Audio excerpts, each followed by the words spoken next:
gawa naman tayo ng dessert. So we'll be making today peach graham rough cake. For this recipe, we'll be using 2 packs of graham crackers, 2 packs of all-purpose cream, any brand, condensed milk, you can also use different brand for this recipe, and our main ingredients, peaches. Very easy lang yung steps natin for this rough cake.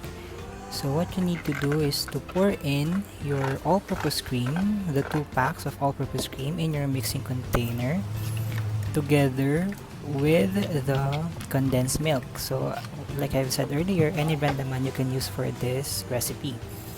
Para sakto lang yung tamis ng dessert na gawin nyo, for every 2 packs of all-purpose cream, it is equivalent to 1 medium can of condensed milk. Ayan. Mix well until all ingredients are well incorporated. At this point, pwede nyo nang i-cut yung peaches. So, pwede nyo naman tong i-cut in any form or shape.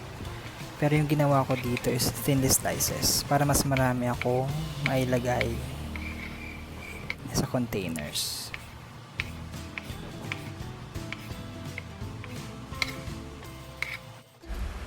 It's now time for us to assemble. So first step is to layer your graham crackers on the bottom of the container. Make sure that it's even para hindi masayang yung spaces.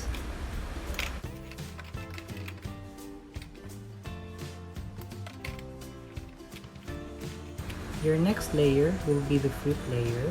Kailangan nyo lang ilatag ng maayos yung peaches nyo para distributed siya evenly.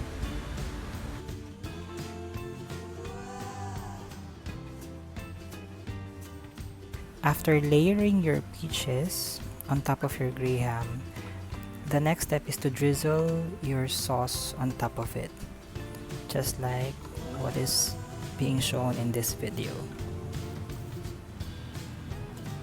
After that, you will then need to layer it again, first with graham, and then put your main ingredients on top of the graham, and then again drizzle it with the sauce.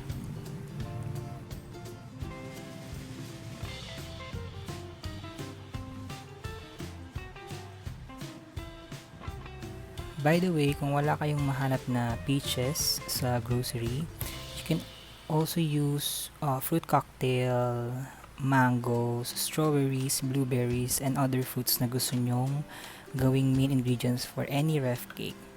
Basta ang kailangan nyo lang naman talaga dito is the base ingredients, which is the graham and your condensed milk and all-purpose cream mixture. Alright?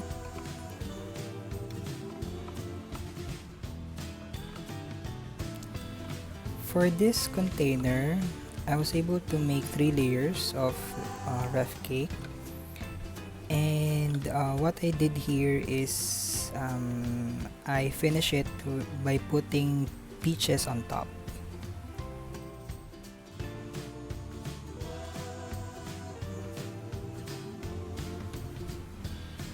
For the second container, nag-crush na ako ng grahams kasi na-realize ko na wala pala ako nun. Sorry naman. Anyway, kung katulad ko kayong makakalimutin, hindi nakabili ng crushed grahams, don't worry kasi pwede naman kayong gumawa.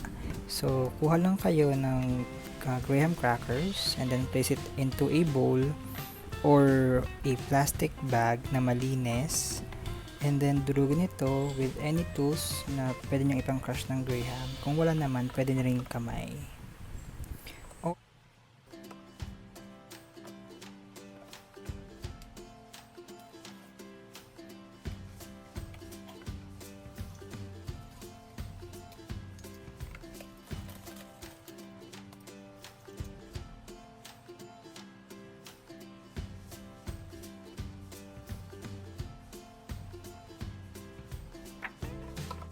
For this container, I was able to make 2 layers of our graham mixture. yung ginagawa ko dyan sa video, parang mali pala naisip ko. Dapat palang ginawa ko is, nilagay ko muna sa ilalim yung peaches before ko pinatungan ng crushed grahams. Pero, di ba na wala naman perfect. Tsaka, kami lang din naman nakakain. Nagbigay nyo na. The ingredients and the procedure, you will see them in the description box below.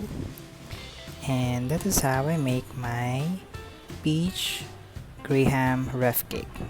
Thank you for watching, guys. Subscribe na. Baka naman. Baka lang naman. Thank you.